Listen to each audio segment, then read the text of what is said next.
हाँ स्टूडेंट, तो हम लोग क्रिटिकल वेलोसिटी पर बात कर रहे थे। टाइम शॉर्ट था, वीडियो अपलोड सेंड नहीं हो पाएगी व्हाट्सएप पर, इसलिए उसको क्लोज करना पड़ा, दूसरे में लाना पड़ा। मैं बात कर रहा था कि क्रिटिकल वेलोसिटी के बारे में कि स्ट्रीमलाइन, टर्बुलेंट और क्रिटिकल। देखिए यहाँ पर मैं इस टैप पर ही ऑफ किया था, आपको याद होगा। देखो यहाँ पे जब यहाँ से टैप से पानी निकलता है तो इसकी जो भी प्रेशर की वजह से वेलोसिटी आ गई। अगर यहाँ पर ग्रेविटी ना होती तो फिर ठीक है, ये अगर स्ट्रीम लाइन यहाँ पर था तो इसकी वेलोसिटी वही रहती और कंटिन्यूसली वो नीचे आती जाती। लेकिन यहाँ पे मैं क्या देख रहा हूँ कि जैसे जैसे ये नीचे आ रहा है उसके बाद ये डिस्टर्ब होना स्टार्ट हो गया। डिस्टर्ब होते होते होते यहाँ पर आके ऐसे इस तरीके से फैल जाता है पानी और समटाइम इसमें झाग भी आ जाते हैं। ये ऐसा क्यों हो रहा है? क्योंकि यहाँ से जैसे यहाँ से निकला तो यहाँ पर क्या होता है, mg दैट इज फोर्स, ये क्या होता है डाउनवर्ड से लगने लगता है और इस डाउनवर्ड फोर्स की वजह से उसमें एक्सेलरेशन डेवलप हो जाता है। यानी वो बॉडी की वेलोसिटी क्या होती है, कंटिन्यूअसली चेंज होती रहती है और चेंज होते होते होते एक ऐसी वेलोसिटी अटेंड कर लेती है जिस वेलोसिटी के बाद उसका फ्लो कैसा हो जाता है, टर्बुलेंट हो जाता है। तो हम लोगों ने क्या क्या पढ़ा, फ्लूइड डायनेमिक्स में प्रेशर के बारे में पढ़ा, कैसे फ्लो करता है, उसके फ्लो के पैटर्न, स्ट्रीमलाइन, टर्बुलेंट, ठीक है, और क्रिटिकल वेलोसिटी, ये सारी चीज़ें पढ़ लिया। अब आप लोग का होमवर्क ये है कि डियर आप लोग पेन उठाइए और कॉपी लीजिए। आज चीज़ों को आप समझ गए तो समराइज करके स्ट्रीमलाइन, टर्बुलेंट, क्रिटिकल वेलोसिटी, इन तीनों चीज़ों की डिफिनेशन आप लिखेंगे। ओके, नेक्स्ट टॉपिक पर आते हैं, that is very very important और उस टॉपिक का नाम है इक्वेशन ऑफ कंटिन्यूटी। क्या नाम है? Equation of continuity. ठीक है, देखते हैं, बड़ा इंटरेस्टिंग है, थोड़ा सा समझना इसको, है ना। हम फ्लो की बात कर रहे थे तो सब कुछ फ्लो में ही स्टडी करेंगे। फ्लूइड फ्लो में हमने एक बड़ी यूनिक चीज़ देखने को मिली और वो ये है कि जहाँ पे पानी फ्लो करता है, रिवर की बात कर लेते हैं। पानी फ्लो जहाँ पे करता है वहाँ पर जहाँ पर पानी का रिवर में जहाँ पर पानी का फ्लो बहुत ज़्यादा तेज़ होता है, तेज़ फ्लो दिखाई देता है, वहाँ पर डेप्थ कम मिलती है। और जहाँ पर पानी एकदम फ्लो दिखाई नहीं देता, हालांकि फ्लो वहाँ से हो रहा है लेकिन ऊपर से जब हम देखते हैं टॉप सरफेस से तो हमें उसका फ्लो नहीं दिखाई देता, एकदम ऐसा लगता है कि इस मतलब जो है रेस्ट में है पूरा पानी, वहाँ से फ्लो है ही नहीं। और वहाँ पे जब हम स्टडी करते हैं तो देखते हैं कि वहाँ पे डेप्थ पिछले वाले जहाँ पे फ्लो ज़्यादा था उसके कंपैरिजन में यहाँ पे डेप्थ ज़्यादा होगी। तो इस चीज़ को थोड़ा सा समझा जाएगा, थोड़ा सा इक्वेशन ऑफ कंटिन्यूटी को पढ़ें और उसी के बेसिस पर इसका एक्सप्लेनेशन करते हैं कि ऐसा क्यों होता है। देखिए इधर रिवर को हम इमेजिन करते हैं तो रिवर में आपको पता है कि रिवर का सरफेस यूनिफॉर्म नहीं होता, एक जैसी डेप्थ नहीं होती, कहीं गड्ढा कहीं ऊंचा ऐसे रहता है। तो हम एक रिवर की इमेजिनेशन करते हैं। देखो ये है रिवर और इसमें ये ऐसे गड्ढा मिल गया ऐसा, ठीक, उसके बाद फिर ऐसे लेवल है, फिर ऐसे ऊंचा हो गया, ऐसे कुछ भी हो सकता है। और भी कहो तो बना दे, कौन सा पैसा लग रहा बना ही लेते हैं, ठीक है। ऐसे हो सकता है, ऐसे डेप्थ हो सकती है, ऐसे हो सकता है। और फीलिंग आने के लिए इसको ऊपर से भी मैं कवर कर देता हूँ, ऐसे ऐसे मतलब जो है आपको ये दिखा देता हूँ, ये ऐसे क्लियर कर देता हूँ, ठीक है भाई।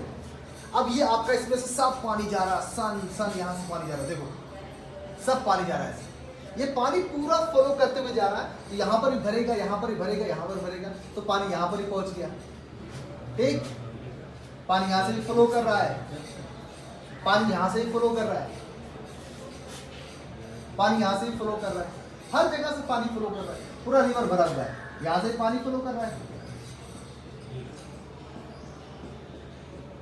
ठीक है भाई, यहाँ से फ्लो कर रहा है। अब हम एक चीज यहाँ पे जानना चाह रहे हैं कि अगर यहाँ पर ये हमने मेजरिंग कुछ इंस्ट्रूमेंट लगा दिया है और हम यहाँ पे देख रहे हैं कि सपोज यहाँ पर 500 लीटर पानी पर सेकंड जा रहा है, मतलब एक सेकंड में यहाँ से जो पानी फ्लो कर रहा है वो कितना जा रहा है, 500 लीटर। ये नंबर कुछ भी हो सकता है। हम यहाँ पे 500 लीटर यहाँ से पानी फ्लो करा रहे हैं। तो अब इस चीज को हम समझते हैं, यहाँ पर पानी अगर हम देखें, यहाँ पर इंस्ट्रूमेंट लगा के यहाँ पर पानी पर सेकंड कितना मिलेगा इसको भी चेक करना है। अगर वही चीज यहाँ पर हम इस पर्टिकुलर डेप्थ वाले पोर्शन पर देख रहे हैं और इस पर्टिकुलर जगह पर देख रहे हैं, ये दो हमारा कॉन्सेंट्रेट यहीं पे करना है, एक और दो पर। लोकेशन 1 लोकेशन 2 पर करना है, ठीक है। तो 500 लीटर यहाँ से फ्लो कर रहा है, तो हमें अगर यहाँ पर हम देखें तो यहाँ पर पानी हमें कितना मिलेगा, तो ऑब्वियस है कि 500 लीटर मिलेगा। अगर कोई कह रहा है कि नहीं सर कुछ कम होगा, गड्ढे में चला गया, हम फ्लो की बात करें, पूरा ऐसा नहीं कि पानी जा रहा भी गड्ढा भरेगा फिर कुछ कम हो जाएगा फिर आगे जाएगा, ऐसी मैं बात नहीं करूँ, पूरा फुल फ्लो में है, भरा हुआ है। अब फ्लो में से हम देख रहे हैं कि यहाँ से हम देख रहे हैं कि यहाँ पर देख रहे हैं कि 1 सेकंड में कितना जा रहा है, 500 लीटर। तो वही 500 यहाँ यहाँ यहाँ यहाँ हर जगह पर मिलना चाहिए, ऐसा हमारी एक्सपेक्टेशन है, जो कि सही है। क्यों? क्योंकि हम क्या निकालना चाह रहे हैं, volume of liquid flow per second, volume of liquid flowing per second. अगर आप करें कि नहीं सर यहाँ पर कुछ कम हो जाएगा, ठीक है, तो बाकी कहाँ गया, बाकी कहाँ गया, ना इधर जाने का रास्ता है ना इधर जाने का रास्ता, कहीं जाने का रास्ता नहीं है। और आप यहाँ के बारे में सोचें, अगर हम यहाँ पर 1 और 2 पर बात करें तो यहाँ से जो पानी निकलेगा, यहाँ का वॉल्यूम V1, यहाँ का वॉल्यूम V2 आपस में कैसा होना चाहिए, इक्वल होना चाहिए। अनइक्वल हो ही नहीं सकता। क्यों? क्योंकि अगर आप कह रहे हैं कि सर यहाँ से 500 लीटर पर सेकंड नहीं क्रॉस कर रहा है, कितना कर रहा है, मान लो 300 कर रहा है, तो 200 लीटर कहाँ गया, तो आप कहेंगे यहाँ पे स्टोर हो गया। स्टोर तो कहीं दिखाई देता है, रिवर वाले फ्लो में जहां पर भी फ्लो हो रहा है ऐसा स्टोरेज कहीं वहां पर नहीं मिलता है। इसलिए हमें ये समझना पड़ेगा कि जितना हम इन करेंगे वहां से, वही पानी का फ्लो हर सेकेंड पर हमें मिलता रहेगा।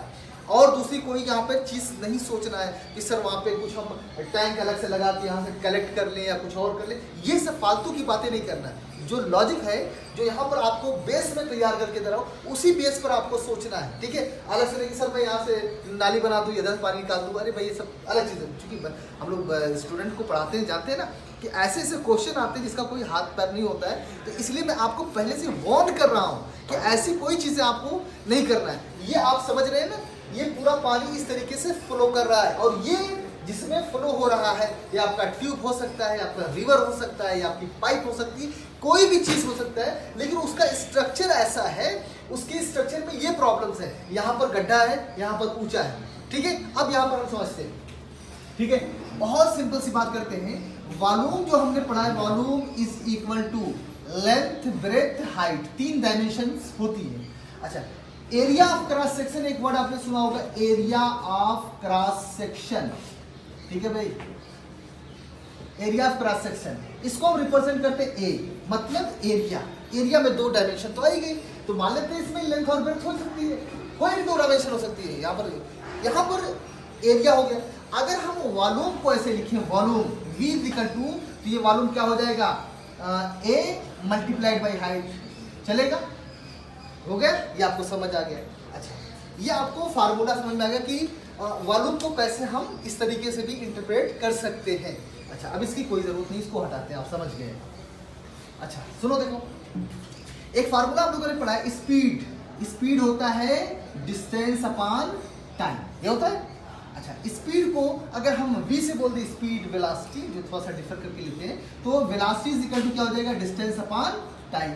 अगर ये वेलोसिटी हम 1 सेकंड में देखना चाहें, यानी हम ये कहना चाह रहे हैं कि हम अपना ऑब्जर्वेशन 1 सेकंड के लिए करेंगे, अगर t इक्वल टू 1 सेकंड कर दिया तो क्या मिला यहाँ पर मिला भाई साहब ये कि velocity is equal to distance, velocity equal to distance. यानी अब देखो, अगर एक ऑब्जेक्ट 2 मीटर पर सेकंड की स्पीड से जा रहा है, कितना, 2 मीटर पर सेकंड, मैंने कहा 1 सेकंड में कितना दूर गया, तो आप बोलेंगे 2 मीटर, और उसकी वेलोसिटी कितना है, 2, तो उसकी वेलोसिटी क्या बन गई, उसके द्वारा चली गई डिस्टेंस बन गई।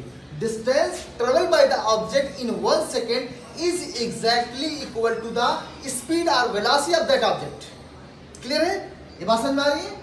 स्पीड यहाँ पर अगर मैंने कहा कि इसकी वेलोसिटी 2 मीटर पर सेकंड है, तो मैंने कहा 1 सेकंड के बाद वो कितना दूर गया होगा, तो आप बोलेंगे 2 मीटर, तो 2 ही तो इसका क्या है, वेलोसिटी है। यानी यहाँ से आप ये वाला कॉन्सेप्ट रिलेट कर सकते हैं वेलोसिटी से। लेकिन याद रखिएगा, ये यूनिट टाइम के लिए, पर सेकेंड, पर आवर, पर मिनट, जिसमें अगर मान लो ये पर आवर दिया होता तब आप यहाँ पे लिखते कि 1 आवर के लिए, तब ये इक्वल होता। ऐसा नहीं कि ये मीटर पर आवर लिखा हुआ है और आपने कहा कि 1 सेकंड में तो आप 2 हो जाएगा, तब पॉसिबल नहीं, यूनिट को सेम रखना पड़ेगा आपको। तो ये आपको समझ आ चुका है, ठीक है।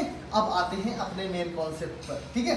यहां से देखो, वॉल्यूम जो होगा इसकी अपनी कुछ ना कुछ वेलोसिटी होगी, वेलोसिटी, यहाँ पर वेलोसिटी मान लेते हैं, मान लेते हैं यहाँ पर वेलोसिटी v2 है और यहाँ पर velocity suppose v1 and v2 और कैपिटल और v1, देखिए यहाँ पर स्मॉल v1 लिखा मैंने, v1 v2 और एक कैपिटल v1 v2, ये दोनों वॉल्यूम, कैपिटल वाला वॉल्यूम रिप्रेजेंट करेगा, स्मॉल वाला वेलोसिटी करेगा। अच्छा, अब यहाँ पर हम वॉल्यूम निकालते हैं, ठीक है।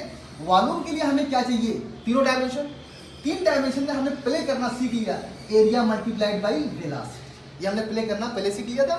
तो volume is equal to area multiplied by velocity, area of cross section में 2 डायमेंशन और ये वेलोसिटी कब लेंगे, जब पर सेकंड का कांस्टेंट लगाएंगे। तो अब इसको हम लिख लेते हैं, volume of fluid, volume of fluid और लिक्विड, जो भी आप लेना चाहें, फ्लूइड पर second, volume of liquid flow पर सेकंड, कितना भाई, ये आप याद रखिएगा, दिस इज मोस्ट इंपॉर्टेंट, पर सेकंड। तो वॉल्यूम को अगर हमने v लिखा और हमने लिखा a, ये 2 डायमेंशन, पर सेकंड में क्या आएगा, वेलोसिटी तो आएगा बंदा, वेलोसिटी a v1, ये अगर v1 लिख रहे हैं तो यहाँ पर v1 लिख दीजिए फर्स्ट वॉल्यूम, और यहाँ पर v2 है, volume of second location v2, it will be equal to, यहाँ पर यहाँ का वॉल्यूम रखना पड़ेगा क्योंकि एरिया ऑफ क्रॉस सेक्शन दोनों का डिस्टेंस अलग अलग है, यहाँ का अलग है, यहाँ का अलग है, तो a1 और यहाँ पे लिखेंगे a2 multiplied by velocity of v2। Clear, ये बात समझ आ रही है, कोई डाउट नहीं किसी का? ओके, अब आगे चलते हैं कि क्या ये दोनों आपस में इक्वल होते हैं, तो इक्वल होंगे, क्यों, क्योंकि 500 लीटर पर सेकंड यहाँ से फ्लो कर रहा है, तो वही 500 लीटर, किसी भी पॉइंट पर आप फिगर रखिए कि मैं यहाँ जानना चाह रहा हूँ, आपका तुरंत आंसर, बस यहाँ से कंफर्म होना चाहिए कि यहाँ से कितना वॉल्यूम जा रहा है। यहाँ से अगर 500 लीटर जा रहा है, आंख बंद करके लगा दो, यहाँ पर कितना, 500, 500, 500, 5, हर जगह पर जो वॉल्यूम ऑफ लिक्विड है जो पर सेकंड फ्लो कर रहा है वो कितना आएगा साहब, 500 आएगा। तो यहाँ पर मैंने 500 रखा है, अगर मैं इसको एग्जाम्पल में न्यूमेरिकल अप्रोच ना दूं, इस वॉल्यूम को मैं v बोल दूं, चलेगा, चलेगा। तो यहाँ पर वॉल्यूम जो जा रहा है v, वही v यहाँ पर होगा, वही v यहाँ पर, वही v यहाँ पर। तो यहाँ पर जो v1 लिखा है ये भी v के बराबर, यहाँ पे v2 लिखा है ये भी v के बराबर। इसका मतलब ये हो गया कि volume of location number 1 is equal to volume of location number 2, ये दोनों का आपस में वॉल्यूम इक्वल हो गया। क्लियर है? अच्छा, अब थोड़ा सा इधर देखते हैं, अगर दोनों का वॉल्यूम इक्वल होगा, दोनों की वैल्यू भी आपस में इक्वल होंगी, यानी a1 v1 is equal to a2 v2। ठीक, यहां से एक बड़ा ही इंपॉर्टेंट है, a1 v1 लो, a2 v2 लो, a3, यानी जितने भी आप पॉइंट्स बना सकते हैं हर जगह क्या होगी, आपस में इक्वल। यानी इन जनरल हमें कह सकते हैं कि उसका वॉल्यूम ही क्या होगा भाई साहब, constant. This is equation of continuity. What is the important of this continuity? इसका इंपॉर्टेंस देखो आप कि यहाँ पे एक चीज बड़ा भी कंसेप्चुअल ब्रेक आ रहा है कि सर यहाँ रास्ता इतना मिल रहा है, यहाँ रास्ता इतना मिल रहा है, अगर इतने से पानी फ्लो कराएंगे तो पानी यहाँ से ज्यादा जाएगा, यहाँ से कराएंगे तो कम जाएगा, तो वॉल्यूम आपस में कैसे इक्वल होगा, ये समझना अपने को। तो यहाँ पे यहाँ ही समझते हैं कि यहाँ देखो A is equal to something constant, जो भी आपने कांस्टेंट नाम लिया, अपॉन V, चलेगा। इस कांस्टेंट को हटाएंगे तो क्या आ जाएगा भाई, प्रोपोर्शनैलिटी। प्रोपोर्शनैलिटी होती है, कांस्टेंट रखते हैं तो इक्वलिटी डालते हैं, कांस्टेंट हटाइए तो क्या आएगा, प्रोपोर्शनैलिटी। ये क्या आ जाएगा, A is inversely proportional to velocity. This is very important, मैं इसको अलग से यहाँ पे लिखता हूँ। देखो ये क्या है, 1/v, यानी एरिया ऑफ क्रॉस सेक्शन और वेलोसिटी में इनवर्स रिलेशन होता है, मतलब जहां पर गहराई ज्यादा, एरिया ऑफ क्रॉस, इमेजिन करो ये रिवर है, ये देखो रिवर, ये चौड़ाई ये है रिवर की, ये चौड़ा है, ये गहराई होगी उसकी, इमेजिन करो ऊपर से कवर कर दिया गया ऐसा, तो पूरा बन गया ना, सर्कुलर बन गया। अब ये जो एरिया ऑफ क्रॉस सेक्शन है A, जहां पर एरिया ऑफ क्रॉस सेक्शन ज्यादा होगा, ज्यादा होने का मतलब डेप्थ ज्यादा हो जाएगी, कम होने का मतलब डेप्थ कम हो जाएगी। जहां पर एरिया ऑफ क्रॉस सेक्शन ज्यादा होगा वहां की वेलोसिटी क्या हो जाएगी, कम, और जहां पर एरिया ऑफ क्रॉस सेक्शन कम होगा वहां की वेलोसिटी ज्यादा हो जाएगी। इसका मतलब ये होगा कि अगर नदी में हम कहीं खड़े हुए हैं तो पानी जहां से तेजी से जा रहा होगा, क्या समझ में आएगा, वहां पर ये समझ आएगा कि वहां पर गहराई क्या है, कम है, और जहां पर पानी एकदम शांत पड़ा होगा, चलता ही नहीं दिखाई दे, मतलब रिवर में आपको ये दिखाई देगा कि उसमें फ्लो ही नहीं है, एकदम पानी रेस्ट में लगा हुआ है, इसका मतलब कि वहां पर गहराई ज्यादा है और एकदम शांत है, हिलता डुलता दिखता ही नहीं, जैसे लग रहा है पोखरे का पानी। बकेट का पानी, तो आप समझ लेना कि गहराई और ज़्यादा है। जितना ज़्यादा शांत यहाँ पे दिखाई देगा उतना गहराई ज़्यादा होगी। This is equation of continuity, और ये इसके एप्लीकेशन से मैं आपको समझाया कि ये इसका ये चीज़ें हैं। ओके, इसको आप ह्यूमन बिहेवियर पर भी लगा सकते हैं। ओके, तो थैंक यू।